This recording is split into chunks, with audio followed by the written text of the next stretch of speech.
What's up, everyone? Welcome back to the Milan Club South Africa podcast. This is episode 2. We are back. Serie A is back. I'm sure all of us have been waiting for this. It feels like 8 years since the season ended, since the Atalanta game. Of course, the season is, I think, one of the most important seasons in the past decade. Back in the Champions League, coming off finishing second against a very strong Inter team. And there's plenty of things to talk about, and we'll get right into it, starting with the preseason. Of course, we kicked off with Mike Maignan being introduced to us all as the new number one, and Gianluigi Donnarumma being shipped off to Paris Saint-Germain. So that was a highly contentious thing to kick the season off with. And I don't know. What do you guys think? It's been, I think, 2 months now. Donnarumma has won the MVP at the Euros. Mike Maignan, statistically the best goalkeeper in Europe, or one of the best goalkeepers in Europe. What did you make of his preseason? What did you think? I thought he had a good preseason. It was a bit annoying every time Tata Rossano had to come in. Yeah, that guy. You're going to bring him up this early in the stream, Fred. 5 seconds in. How did he get here? Who brought him here? Maldini brought him here. Yeah, look, I know we're talking about Mike Maignan here, but I have to talk about Tata Rossano. Yeah, I mean, fair enough. It's frustrating. It's frustrating to say the least. And I forgot to even introduce everyone, so let me just get that out of the way before we actually start with preseason. Welcome, Rose. Welcome, Fred. Welcome, Anda. Welcome back. Most importantly, we'll be looking to do this after every Milan game. So every match week, we'll just recap what's happening. So now we can begin. So preseason, we kicked it off with games against two, I think, a Serie B team and a Serie C team. The team did well, big score lines. Then they played Nice and Valencia and Real Madrid. Of course, going undefeated in those. Undefeated, right? Or did we lose one? I don't think we lost the preseason game. We lost that one game on penalties. I think it was against a Spanish club. Yes, I think it was against Valencia. Like an old trophy. Yeah. Yes, it went 0-0 or something, and then it was penalties straight after 90 minutes. It was one of the Spanish clubs. Yeah, the Real Madrid one was a draw. Oh, yeah. I think we lost 2-1. Was it 2-1? Was it? But didn't they score right? We lost on penalties. Yeah, I think we lost on penalties. Yes, we did. Yeah, going back to the Tata Rossano topic. Was it Krunic who missed the penalty? Was Krunic, right? I think possibly. I know Krunic got sent off in preseason. After being subbed on. I don't think he got sent off. I think he just slapped Jose Kaya. I think he did. I think he did miss a penalty. Yeah, but I mean that it just goes to show that's how rather insignificant the result is in preseason, and more emphasis is on the way Milan played. And for me personally, I think the team defensively looked very good. Kia was a big miss. You could see he was still getting back into things after the Euros. But overall, I think the team did well. And you could see in the last game, or second last game against Real Madrid, they really battled it out with one of the biggest teams in Europe. So if you want to start there, in terms of play, what did you guys think of the performances in preseason? Fred, you want to go first? Yeah, I was just happy with Tonali against what was it? Was it Panathinaikos when Giroud scored the brace? Because both of the goals came from his setup. It was setting up the plays, like spreading the game, and doing what it should be doing. I feel like Tonali is one of those players who it needs to get more comfortable with the team, and I think last season he was a bit intimidated. I don't know if that was all the reason why it was a bit underwhelming. but I feel like he needs to be more comfortable with his new role because he's not playing in a 4-3-3 anymore. Like he's in a different formation and he needs to get used to it. And I feel like he's getting there, and that's very encouraging. So that's my biggest takeaway because I really want Tonali to succeed like badly, like really badly. I have high hopes when it comes to what he can bring to this team. So what I saw in the preseason was that he can get there, and that was very encouraging. So I cannot wait to see how he performs during the season. I think he's gonna do well. Mm. I see you nodding there, Under. You want to build on that point? Yeah, the preseason, the most positive takes that I took from the preseason were our new signings. I felt like they looked really good for me when they were playing. Giroud up front looked very, very dangerous. Bagged a couple, three, I think. I think he scored three in preseason. Yeah. So he looked very, very good. So I'm very confident up there. Just a bit concerned about the central attacking midfielder, our number 10. He is good. He's a very good guy. He's like you saw even in preseason, he was doing very well, very well, like fairly well. But I still think that we need a bit of reinforcement in that area. We need someone who could, you know, I would say I don't want to say someone who's going to be a starter, but someone who's going to complement Ibrahim Diaz up there. Someone who can switch with him because we're going to have many more games now in Champions League, and I'm sure we're going to try and get out of the group stages.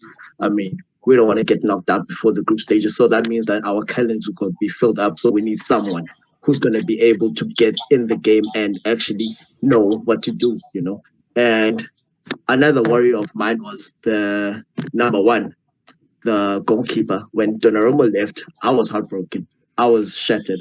I wanted to cry. But you know what? I think we're in safe hands. I think we're in really safe hands because Mad Mike looked great. He was great. Yeah, I 100% agree with both of you, Fred and Under. At Mike he looked solid. There was a free kick save, a penalty save. You could see him screaming at some of the players. So I mean, that's what you need from a goalie. You need someone who is not shy to communicate. And I mean, he's been there for 5 minutes and he's already telling the players what they need to do to close down spaces. So he gives really, off a lot of confidence.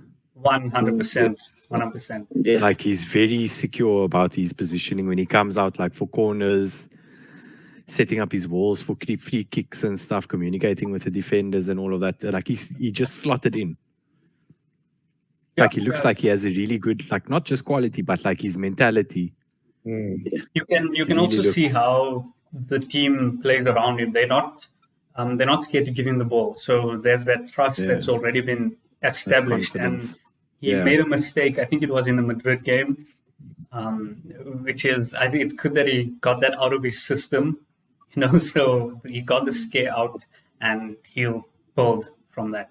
And like speaking of the team, I think Olivier Giroud, his goals aside, right? His build-up play and everything he does for the team up front, we've really been missing that. And I think he really showed us what he's capable of doing in his interplay with Salamakis and some of the other guys.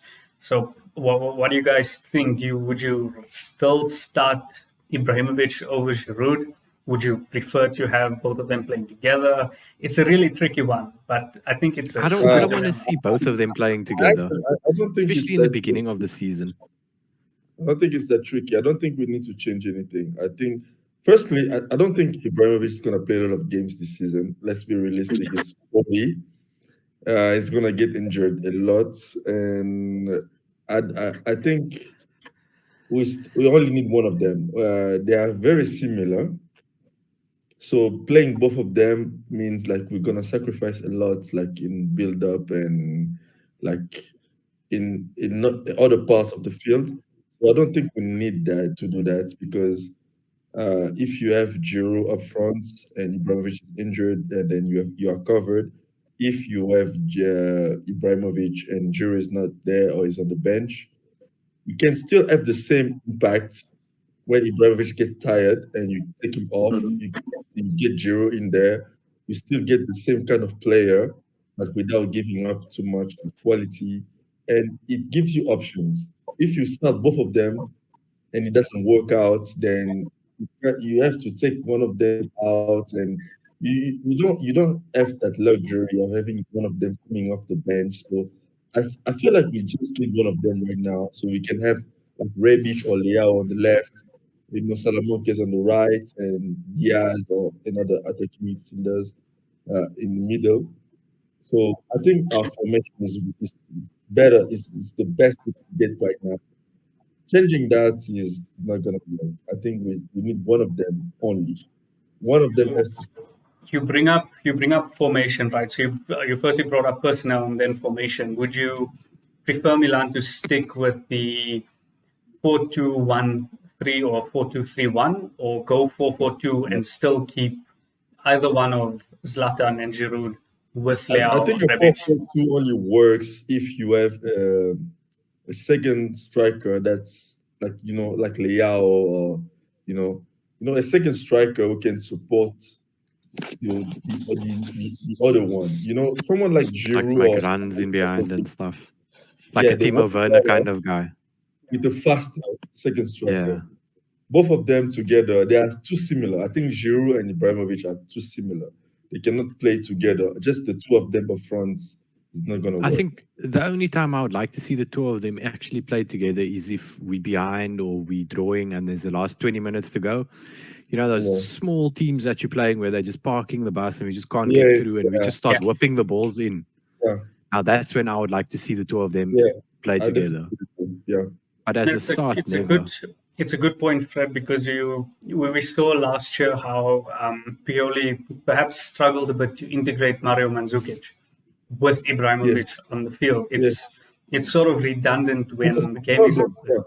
Yeah, so stylistically, they're very similar players and they bring a similar thing. They bring similar aspects of the game to the greater play. So I agree with both of you, especially like you said, Firoz, when it's games like the Cagliari game, the second last game of last season, where Yeah. you needed something to give. So you have two guys who are fantastic in the box, and I mean, it can only work in your favor.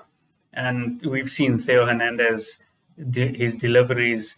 Tomori put one on a plate for Giroud in preseason. Calabria also put in a nice Calabria cross as well, in that yeah. game against Panathinaikos for Giroud's second So, goal. yeah, you play to his strengths, you're going to see the results. Look, I think we can all agree that Milan played well. There were certain elements lacking. To get into the nitty-gritty things, right? What do you make of the transfer window? Has it been enough? What do you still think? Which Definitely not been enough. it's definitely okay. So let's Maybe let's Fred let's knows say something. right. Let's say because we're filming this now, and by 2 days from now we might have Bakayoko and Pellegrini already in. So let's say that those deals are now tied down. So you're looking now for an attacking midfielder or right winger and a backup central midfielder. If those don't arrive, do you think it's enough with the team as it stands, including Bakayoko and Pellegrini? We needed an attacking midfielder. Like that's not even an argument. That's the priority.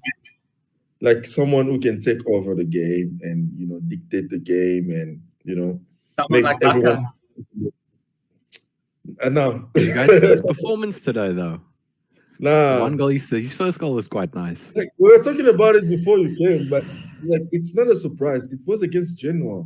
We've seen him perform against. That's his level. What we need right now is a player who can come in and take over games when it gets tough. A few moments later. Official account. Exclusive ... in capital letters. AC Milan want Bernardo Silva in £45 million deal that can boost Man City's Harry Kane budget. Man City needs money. What? Okay, on the real though, right? That is like the ideal Mr. X. Yeah. Yeah. And Yeah, Fred, before maybe we you can tell us lost, more. before we lost our compadre here, I got nothing. yeah, before we lost our compadre here, we chatted a little bit about Pietro Pellegrini. Admittedly, I haven't seen much of him. I know that he was highly rated when he moved to Monaco, and then just injuries wrecked, pretty much derailed his career. And it's a good point to bring up that he is a similar type of player to Giroud and Zlatan in terms of build. So there's not much variety you have in bringing someone like him in. But what he will give you, and judging from the YouTube videos that I've seen, don't hate me, he looks like he has the work ethic to really succeed in this team. And I think that's invaluable in the way Milan set their game up. So expectations of Pellegrini, like what do you think? Do you think he aims to be a starter? Is he a long-term player for when Giroud and Zlatan retire? Is he one of those where you bring him in like Hauger and you ship him off for a profit? Yes, that's exactly what I was about to say. I think it's just like Auger. He's 20 years old, he's young, and his value can only go up. So we're just gonna bring him in, like maybe hope to get a profit, and that's about it. I've seen him play, and I don't think it's anything special as of now. Maybe he will prove me wrong, but I don't see him. Look, he's, And he's 20 years old, so he still has a lot to learn. that's crazy because Auge actually showed some quality. Pellegrini hasn't shown anything. That's the thing. If if we sold Auge despite him like scoring a few goals and showing a little quality, then Pellegrini, I don't see him lasting again. I think he's going to come in and get out really fast. That's what I think is going to happen. Look, well, the worst that can happen is he proves us wrong. So Yes, Yeah. yes. Yeah. Because I mean, it's an obligation. It's an option to buy for 6 mil, and we're paying a loan of 1 mil. And I mean, this entire transfer market. If you've been reading what everybody's saying, they've always said our third choice will be a low-cost young striker that we're looking to get. And I mean, he fits the bill. And I mean, you know what? If he works out, it's amazing. yeah, it's low risk, high reward. Yeah, It's low risk, high reward. Risk. That's the thing. Yeah. It's We the have same like both of them. Balotore. Yeah. Our left back that we signed from Monaco, again, low risk, high reward. The same like this, I think his name is Yassine Adli, that we're interested in from Bordeaux. 10 million, low risk, high reward. So, That's why Bordeaux are playing hardball. Bordeaux are playing hardball Yeah. with that signing. I don't know how smart it is because you're bringing in Bakayoko. I don't know if the deal for Pobega to be loaned out is already finalized. Because I mean, Adli, he looks like a very good player. He's highly rated, been linked with a lot of top clubs, but we're already getting in a Vice Kessie. You have Sandro Tonali, and if you know my thoughts on Pobega, I don't think he's ready for the top flight. But as a fifth choice central midfielder, it makes sense to just keep him instead of paying 12 million euros for a fifth choice central midfielder. When, like you said, we still need an attacking midfielder. So do you think One it's thing necessary? about pre-season that I've noticed was I can't remember what game we played where I watched him, but he didn't look good in a 2-man midfield. It was Nice. It was against Nice. Was it Nice where he played in a 2-man midfield with us and he just didn't gel. So I'm also looking at it from his development point of view. He looked good in the first 2 games against, I think, the Serie B team. It was Oh yeah, when we played on our home pitch. Yeah. But then, Yeah, like you because- said, if he needs to make the jump, and you don't know if he has that in him to make that jump. Yeah. Yeah. But I mean, also, it's like, yeah, I think him going out on loan is actually best for him.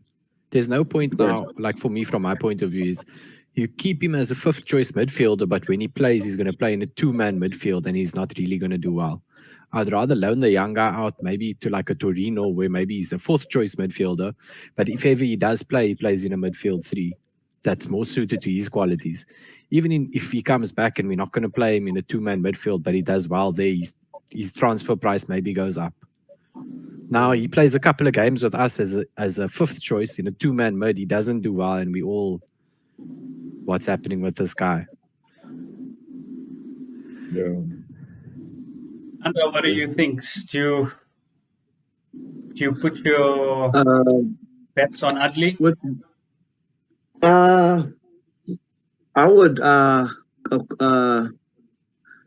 looking at the videos that I've watched of him, he looks like he's talented. He's got a lot of skills. He's got tricks in his pocket. You know, he can turn nothing into something. He looked very good, but then that's only YouTube videos. I haven't seen him play live. So yeah, I was very hopeful after seeing the videos, and I was like, okay, yeah, we're gonna get this guy. But then the deal's still not done. Like, what's taking it so long?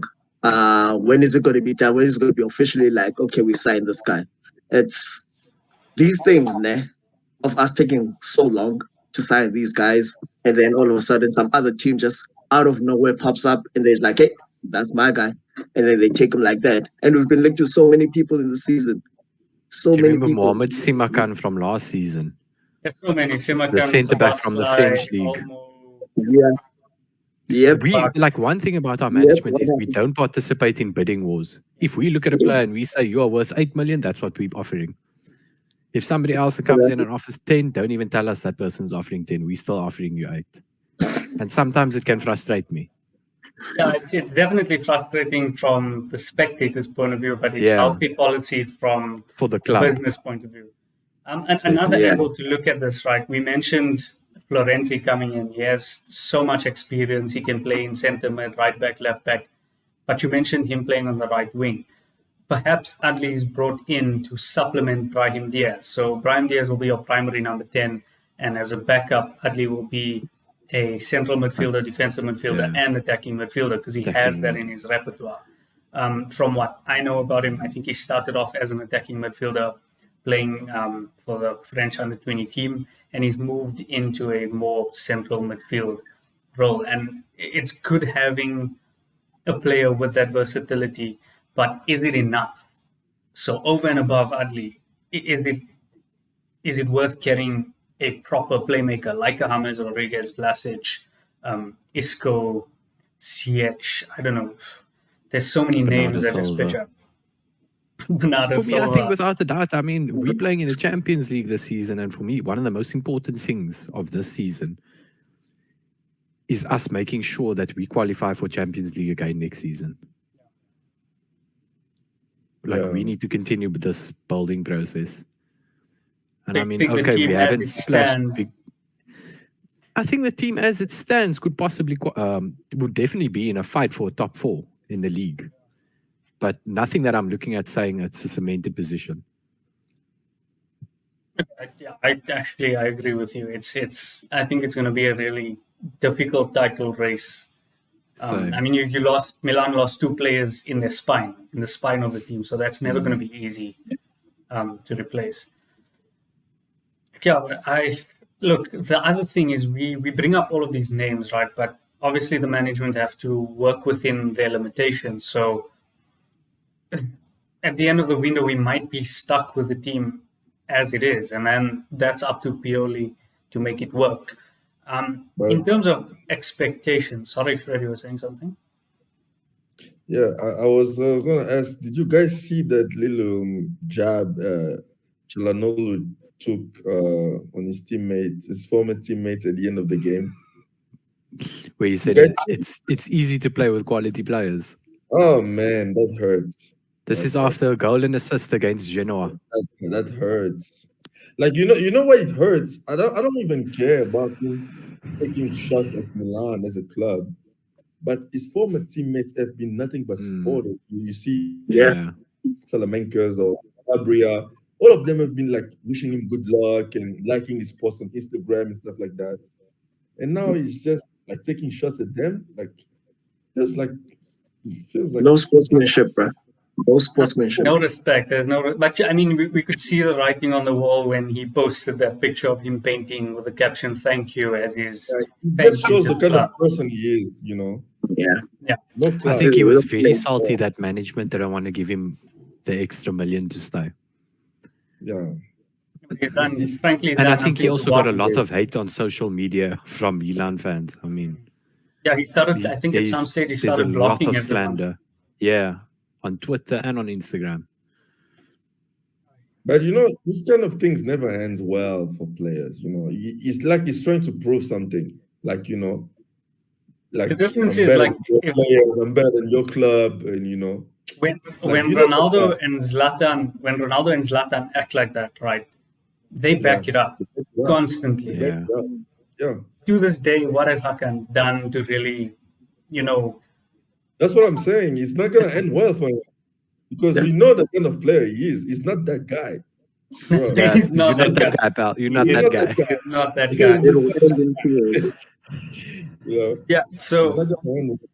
I'm glad that you brought that up in the actual stream because we were talking beforehand about Hakan and about his goal, and it's mostly along the same things. And it really shows that you lack someone who can perform consistently. And Hakan, like you said, isn't that guy. He cracks under pressure. Can Brahim be that guy? Brahim Diaz really impressed me in the second half of last season. Those last few games where he was playing as a 10 and Çalhanoğlu moved out onto the left wing. Diaz really impressed me. However, even though he impressed me, I would still really like us to buy another number 10 because you never know. Maybe it was just form. Maybe it was just the whole team coming together. You know, that last stretch, everyone trying to make Champions League. But I mean, I'm really hoping he has a breakout season. I think because I like him also as a player. Yeah, Yeah. he's got the potential, but I feel like giving him the keys to like the midfield is a bit too risky for someone who's never done it before. You know, because we have ambitions. We finished second last season. This season we could go for the title. It feels like it's a bit being a bit ambitious, a bit too ambitious, but it makes sense. If you finish second, the next step is like try to win the title, you know, try to win a trophy. Zlatan has said it many times that he wants to win something, he wants to go for the title. It's not a secret. You cannot do that with Brahim Diaz as your like primary number 10. You need at least another option.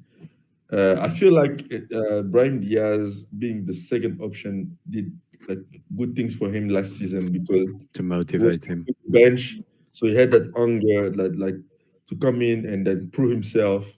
But now being the main guy is going to be hard for him because he actually has to perform consistently. I don't think he's ready. I just don't think he is. I think he's very talented, but he cannot do it right now. Like I think also again about that thing about him being the only player. If you look at every single position on the team, on the outfield position, bar goalkeeper, his position is the only one currently where he has no competition. Yes. Yes. The man's got skill. He's quality. Yeah, he's very saucy baller. Like he's got magical feet. Like he winds and weaves in between players. In those It's small amazing to watch. spaces. He's small. Yeah, he's He can produce. If he can produce even 70% of the performances of the performance he'd I mess up my words, but if he can play half as well as he did against Juve, you know, he can really add to this team. But I don't want to be petty, but speaking of big games, I think Brahim Diaz is already better than Çalhanoğlu ever was because of performance. No, I'm dead serious. No, we actually agree with you. I think we agree. Yeah, performance like that from Hakan Çalhanoğlu against big clubs in Italy. Never. We've never seen one. Because that game was a must-win game, and Brahim Diaz showed up. He was like, "I got this. Give me the ball. I'll create something. I will score a goal. I'll assist. I'll do something." And you could see that Juventus defenders didn't know what to do against him because he was so determined. He was so like it felt like it was the game of his life. Like he played so hard. Like he was everywhere and was going for every balls. I was like, this guy is. I don't know if he's ready to take on like that number 10, but I know one thing. Yeah. I know the potential. I know he has the talent for it, Yeah. and I'm willing to bet on him. I just want another option, just in case it doesn't work out. That's what I want. Someone like Blazic, because if Brahim Diaz cannot do it, maybe he can help him. They can balance off each other. If you are Maldini or you're the scouts, whoever it is, and you are now shopping for your ideal candidate for the attacking midfield right wing, we can all have a turn. So starting with you, Fred, you think your money's on Vlasic as your ideal? Because I like betting on players who have everything to prove. I don't want a Isco or James Rodriguez, because I feel like those are guys who have nothing else to do with their careers. It's like they've completed the game. They're trying to bounce back, but you feel like the best years are behind them. I don't want people like that right now. I want someone like Theo Hernandez, where he came in Milan and with nothing. He came from Real Madrid, but he had so many things to prove. And like he worked hard. And today, Theo Hernandez is one of the best fullbacks in the world because he had that hunger in him. I want this kind of players right now. And I don't feel like someone like Isco will give you that. I don't think like someone like Rodriguez will give you that. So Vlasic is the perfect option because he comes from another league and he will have that desire to prove himself. And I think like that's the best target we can get in the position right now. And unless but I don't think that's really realistic. So I'll go with Vlasic. I think Vlasic is the best option. Rose, you agree? You're going the same way? Different candidate? What do you think? I don't mind Vlasic. I would probably take Vlasic over like a James or an Isco because I think they've achieved everything. What more do they need to achieve? Yeah. My favorite player would normally, personally speaking, would be someone that can play in two roles, like I said earlier. Someone that can play on the right wing and as a number 10, in like that side of the pitch. So maybe more like Ziyech. Yeah. Like if money wasn't a problem, Bernardo Silva would be fantastic. If money wasn't a problem, he would be fantastic. Yeah. Because I would go with him. Yeah, it would be amazing.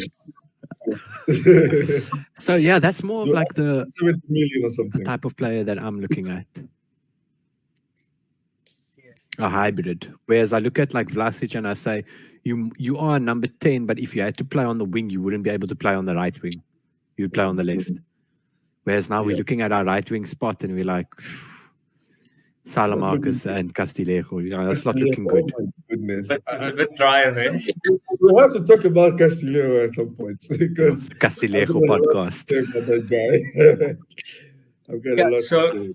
To just wrap this thing up, right, I'm going to disagree with all of you. I think James and Isco have the experience at the highest level. And in the Champions League, I'd rather have a James or Isco type character who's used to that level of pressure than a Vlasic or even Ziyech I just think that those two, yes, they're off form. They've had a few bad years, but when you come to Milan, as a main man, especially when they don't feel like there's a lot of pressure on them, I think they might find flow. And in terms of technically speaking, Isco would be a gift to Serie A.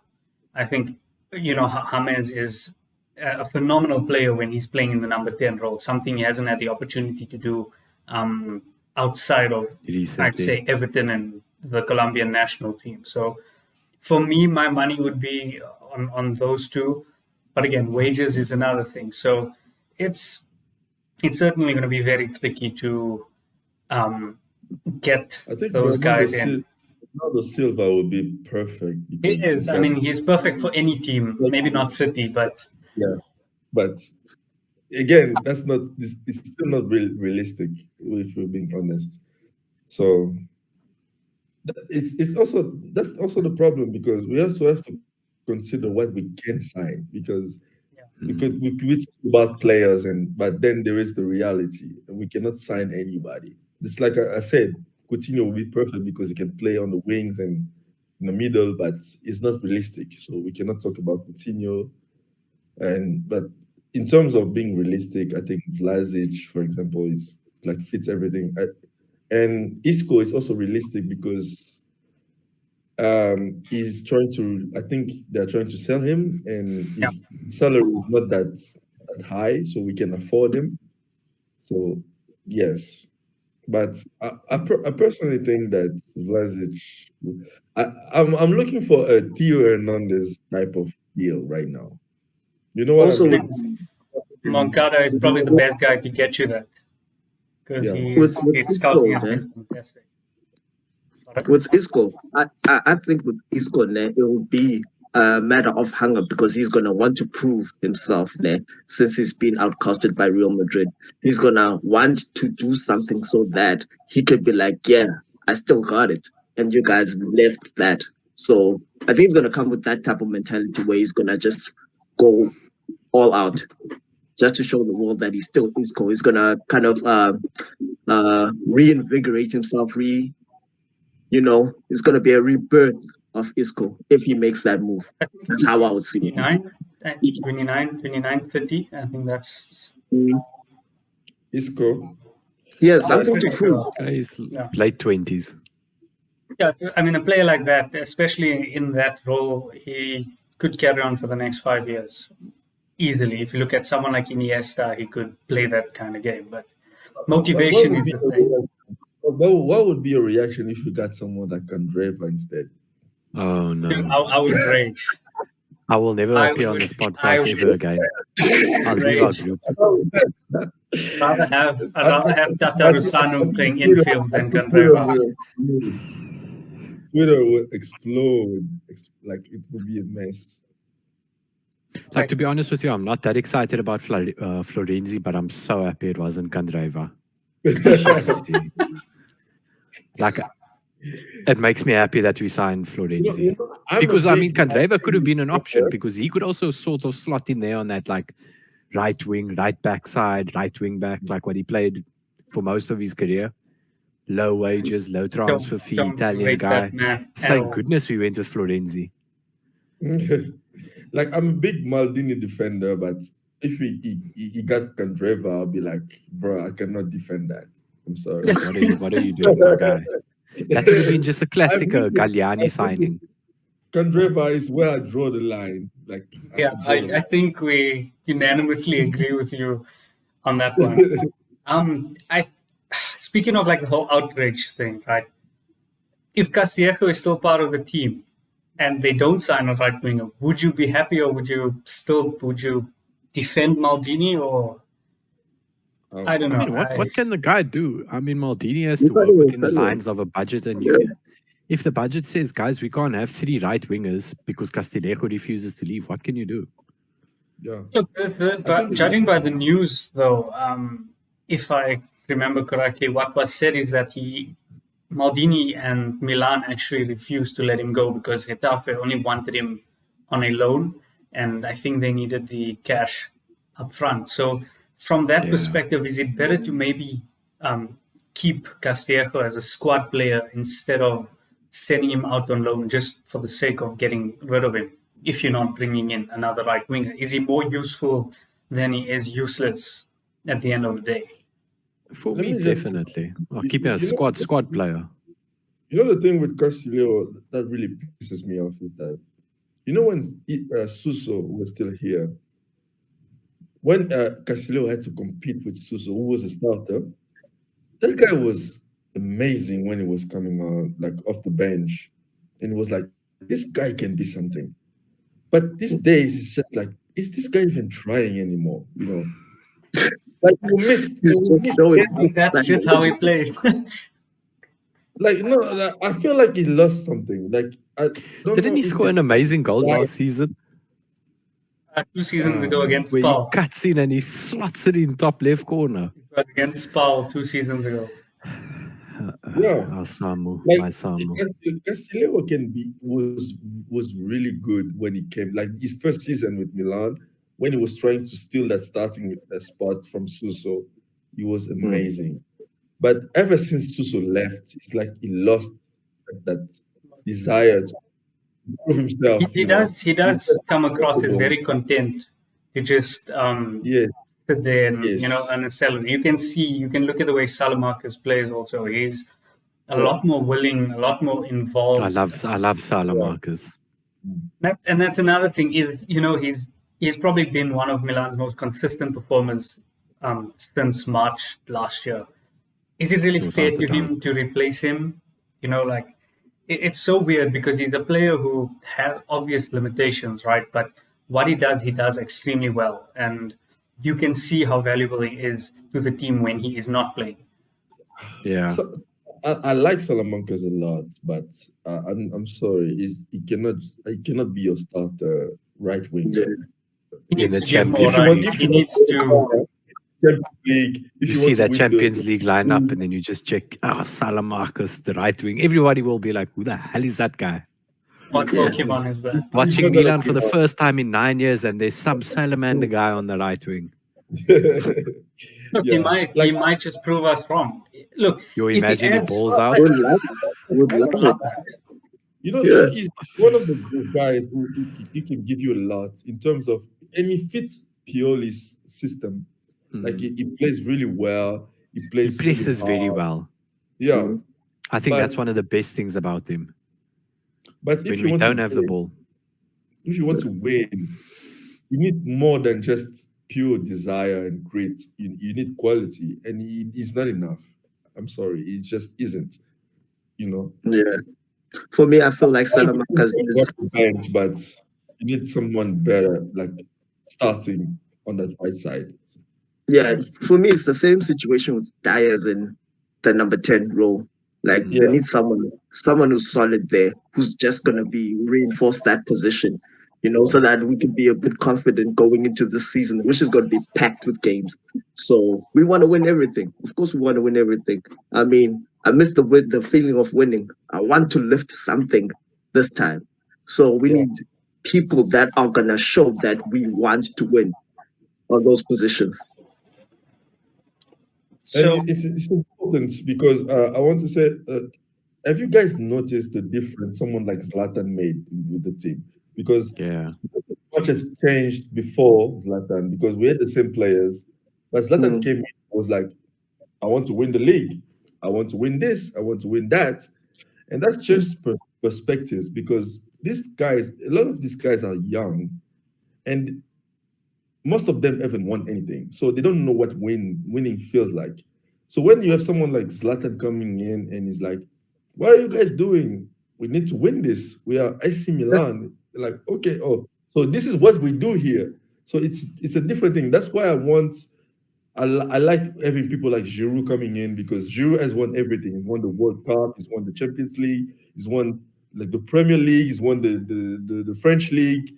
So when you have players like this coming in, you get more champions in your team, and mentality changes, and people starting to feel like, okay, we're in a winning team now.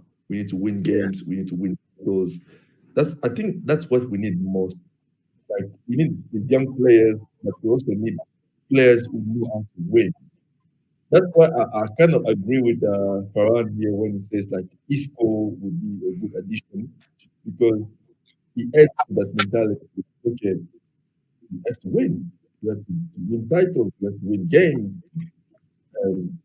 If you have someone like Isco as your starter, starting as your number 10, and then you have Brahim Diaz coming behind you, you have quality like as the replacement and as the starter, but the starter has more experience. So the starter gives you like that desire to win, but the bench player gives you that extra quality in the second half when you get tired. And I feel like that's the right balance we need. So yeah. So in terms of expectations, right? You're saying we have to win, and are you agreeing that we have to win? I think we all would love to see Milan lift at least one trophy. So for you to call this next season a success, what does that entail? For me personally speaking, I think Champions League qualification is the bare minimum. I don't care how we get there. Milan are needing to rebuild. Yes, we finished second, but at the very base of it, I would prefer going trophyless, but getting top four. And I think for me, that's my expectation of the team. Firoz, what do you think? Yeah, I think just making top four again. And if we make top four, just a run in the Champions League, like just get out of the group stages. I mean, look, just to keep some perspective here, right? Inter returned to the Champions League, and I think for 2 consecutive seasons they got knocked out. Then, yeah, group stages and knocked out. So I think we may have to just adjust our expectations because we're all excited. But look, I wouldn't be mad if you get a group with Paris Saint-Germain and Manchester United. City and Dortmund. Oh my word! No, I think we need to get back in the rhythm. Yeah. Like Farhan said, the most important part is to consistently go back to the Champions League every year. That's when we get. That's how we get back to the rhythm. That's also how you're going to be able to spend more money and attract the bigger players. It's not going to happen overnight. I don't expect much from us in the Champions League this season. It's going to be tough. I don't think the team is good enough to compete, but you never know. It's football. Everything is decided on the pitch, so maybe we could be a good surprise. But madness. starting Stemmo as a false 9 again. Rossoneri. But no, I don't expect much. It's gonna be tough, but tough for you. It's gonna be tough. Looking with the current squad that we have, going to the season, it will be tough. So for me, what would do it is another top 4 finish, guaranteed. That would keep the ball rolling in terms of us trying to adjust to making Champions League a normality. That's a priority now. So I'm not expecting us to come first season back and now we're lifting the trophy, So yeah, and in the league, I would like to maintain our second position. Really, I know it's going to be difficult. It's going to be hard. This league with Allegri back and Juventus is doing his thing there, and Inter looked good, but I'm thinking they're going to burn out sometime. But yeah, man, I think we can go for it. I mean, Pioli, he's good with this team. You can see what he's doing. It's working. He knows what he wants to build, and the management is backing him as well. So I think it's. I think the Coppa Italia, I would like to win it. I would like to to have something to hold, Yeah. I mean, yeah, and in the Champions League, I would like, if it's not a hard group, I would like us to progress because I'll be very upset if it's an easy group and then we just flop. You get sent back to Europa. Yeah. If we fall down into Europa, we need to be finalists in the very least. I think that's Imagine UEFA changes the rule. If you finish 4th, you go to the Conference League and we finish 4th. Oh, man. Oh, my gosh. We will be fighting for that Europa League 3rd spot, guys. Purposefully throw matches to not have to play some random Bulgarian team every Thursday night. Thank you. No, thank you. So top 4, we can agree Champions League, right? Let's go straight into predictions. Your top 4. I want to know who you think is going to be top 4. Let's go. Who wants to start? Who's brave? I'll go first. I think Juventus are winning the title this year, actually. So I'll put them in first. I will put Atalanta maybe in second. And I'll put us in third. And then I'll go Inter in fourth. And then that's my top 4. Juventus, Atalanta, Milan, then Inter. A lot of faith in the boys to get a third spot. I feel like the momentum from last season can carry over to this season. I have faith in that, so I'll go with that. I think Inter they still have a good team, but they're going to suffer from losing Conte. I think it's going to catch up to them at some point this season. I hope so. And I'm Yeah. just putting it out there. Yeah. Firoz, your top 4? So in first place, I have us. I think we're gonna. Yeah. There we go. That's what we love to see. Yeah, I think if you look at one of our biggest problems from last season was when Zlatan was out, we lacked a goal scorer. Yeah. Big time.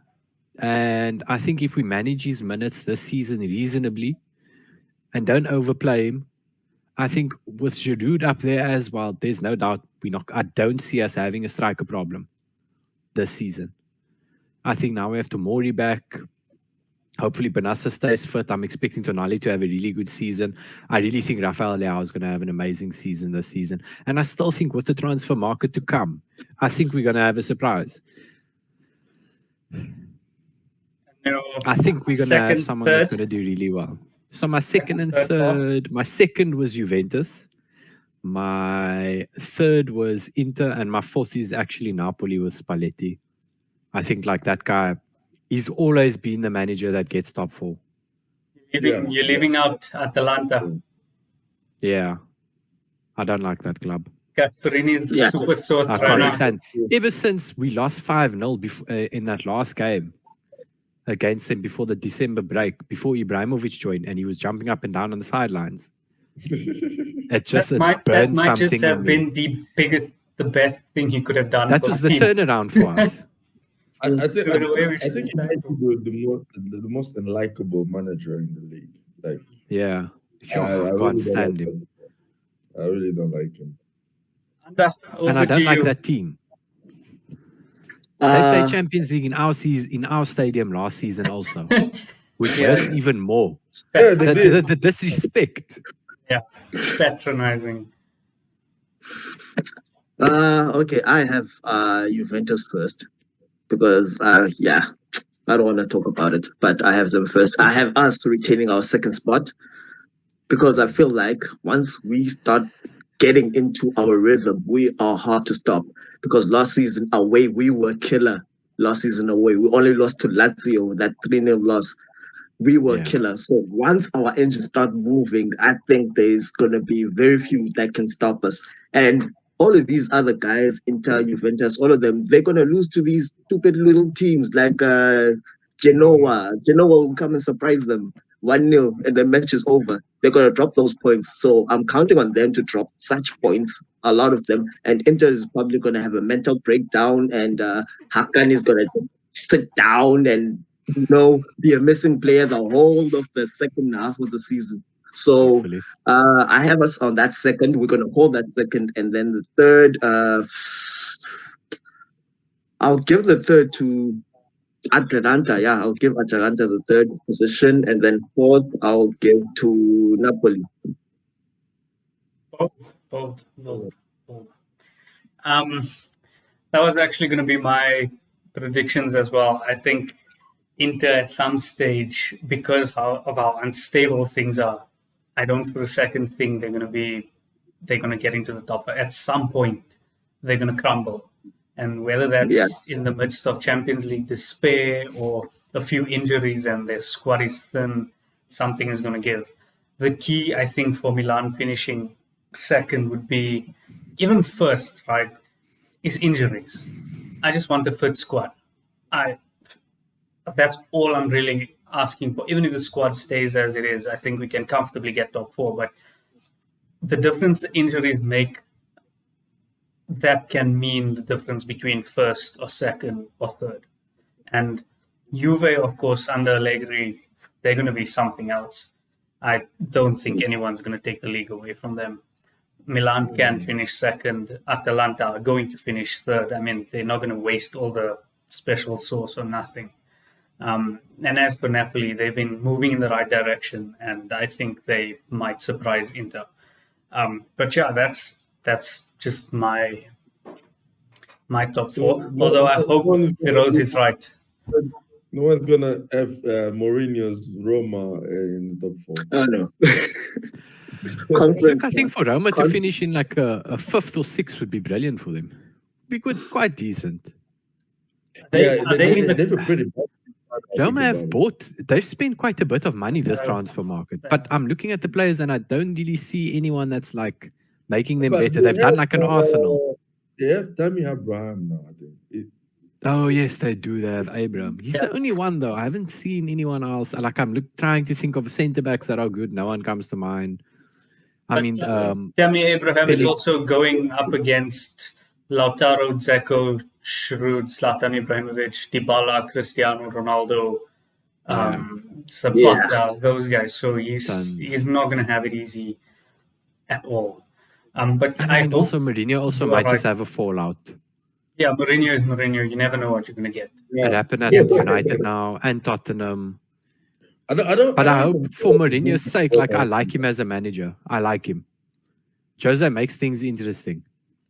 For the wrong reasons. For me, like for the wrong reasons, but I mean, he gets you going. And I like him for that. Because I mean, you look at people like all the other managers are basically just boring. Mourinho at least gives you some spice.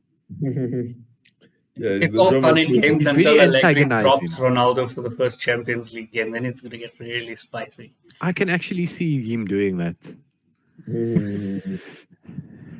Yeah. I think, guys, we can close this one off with the last question. Your Milan Player of the Year for the upcoming season. Your predictions, right? Player of the Year, most goals scored, and your breakout Player of the Year. Who's having it? I'll go first. Most goals scored, Zlatan Ibrahimovic. Player of the Year, Zlatan Ibrahimovic. And breakout Player of the Year will be Rafael Leao. Okay. I love the confidence in which you said Zlatan Ibrahimovic. It's like, there's no doubts in my mind. Provided he stays fit. Yeah. Just a disclaimer after I said that so confidently. I'll say most goals scored. I'll go with. I think I'll go with Giroud. Yep, me too. Either Rebic or Giroud, but I'll go with Giroud because I think a lot of people sleep on Rebic. Rebic has been very consistent when it comes to scoring goals. Rebic sleeps on Rebic until January. That's when he wakes up. Second half of the season. That's when we need him more, and he shows up all the time against big clubs. So I won't count out Rebic, but I'll still go with Giroud. And then what was the most score and what was the most goals player of Milan's best player and Milan's breakout player? I think Kessie is still going to be the best player. I think he was the best player last year. Yeah. I still pick him to be the best player this year because that guy never gets injured. He's always there. Even during the whole pandemic, he never gets sick. He's built different. He's like a robot. I don't know how he does that. Tank. So I'll pick him as well. As for breakouts, I'll go with Brahim Diaz. I think Brahim Diaz is gonna be his breakout season. He's gonna prove a lot of people wrong, and I'm rooting for him. Everyone is. I think everyone wants to see him succeed. And are you going? As I go. I'll go. Top goal scorer, I choose Giroud. I think he's gonna be fantastic. Best player of the season, for me, it would be, this is personally I like this guy. This guy, I love him. Benasser. Benasser for me would be the player of the season. I love that guy. You know, when he came into the club, I didn't really like getting yellow cards. I was like, this guy. And then all of a sudden, he converted me with his performances. And that's a lot of respect. That's why I have so much respect for that guy, because he just flat out played.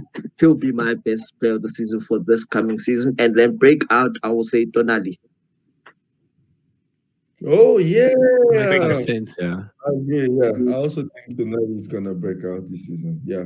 He's going to get a lot of minutes this season, a lot more, I think, than last season. Around January, because there is the AFCON. Yeah. I'm agree with you on the Tonali one, Anda. I think Tonali also, he's shown more than enough in this preseason. He seems super motivated. He took that pay cut to join Milan, so he wants to be there, and he'll show that he wants to be there with every performance. I have no doubt that he'll succeed. Top goal scorer, it's actually a tough one, but I'm going to go with Giroud as well.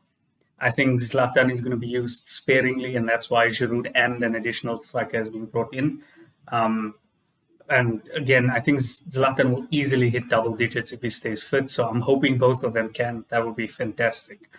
And the best player? This might be a strange one, but I'm going to go with Mike Menya. Mostly because Donnarumma left a massive, massive hole in defense. And I think he's going to rise to the occasion, and he's going to get the most clean sheets. And he's going to be the best goalkeeper in Europe for the second year running. Let's just pretend like Jan Oblak doesn't exist for a second, but that's how I feel. Wait, guys. What are your predictions for Monday?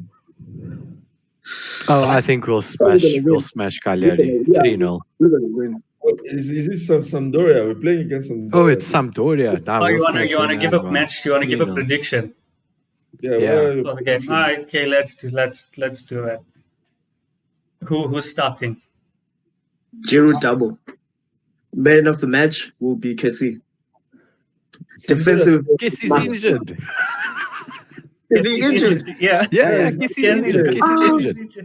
You can't. Kessie's injured. Okay, man of the match will be Tomori or Kaya at the back. Then it's going to be defensive masterclass. We're going to keep a clean sheet. The boys at the back are going to conceal that defense. And double for Giroud, I think it'll be the 2-0 win. I think Sampdoria scares me a little bit because they have like that guy, Damsgaard. I think that's his name, Damsgaard. Yeah, Damsgaard. And I think we need to really be focused because I think they're going to cause a lot of trouble. Damsgaard versus Hernandez. Yeah. But I think we win 2-1. With Giroud going to score a goal. And then Brahim Diaz is going to score one. I'm telling you guys, I'm really rooting for Brahim Diaz. So I'm giving him a goal. Yeah. It's Giroud and Brahim Diaz to score, and we're going to win 2-1. That's my prediction. I think we're going to start the season off very concentrated, very willing, motivated, and all of that. I think we'll put on a clinic 3-0. Oh, bold. Whoa. You get I'm feeling very, very confident about the guys. I think Leao will hopefully get on the score sheet, and I think Giroud's also going to score for us. And Tomori, Kaya, Calabria, Hernandez, fully fit. I don't know how they're going to score against us. Yeah. What I'll do, okay, let me just give mine. I think Milan will win a stingy 1-0 win. Just one. Okay. Who scores? Mm-hmm. It's a tough one. I'm going to go with Rebic. I think he's going to prove everyone wrong. Rebic. Look, personally, for me, this season, I think Leao's going to get more minutes than Rebic. If he plays well enough to warrant it 100%. I think so. I think Rebic is one of those players you just cannot bench, even when it's not going well, because it's always he can score anytime. In an instant, and he scores. He's so weird. He's such a weird player. Yeah. But I think Leao is so dangerous. Yeah. That's what's great about that left side. The problem is the right side, because on that side, right side's very problematic. The right side is like, whoa, what's going on there? There's no balance. Like the left side is Inter with Lukaku, and the right side is Inter with Dzeko. Yes, let's see if that rings true. Yeah. Well, this has been a really, really awesome podcast to film, especially the part where we slandered Hakan for 10 minutes in the beginning. If I feel like it, I might edit that and just post it. So we'll see. But yeah, this season is here. Milan are playing on Monday night. If you are watching this and you are in South Africa, I think that's 9 o'clock on Monday night. Yeah. We we'll be back after the Sampdoria game. We'll talk a little bit about the Champions League and the game itself. And hopefully we'll be doing this more frequently as well. Thank you once again to the guys, Fred, Firoz, Anda, for joining Milan Club South Africa firstly, and we want to make this a success. So please like, share, subscribe. You know the thing. I don't have to explain it. Let's go. The season is here. Forza Milan. Forza Forza. Milan.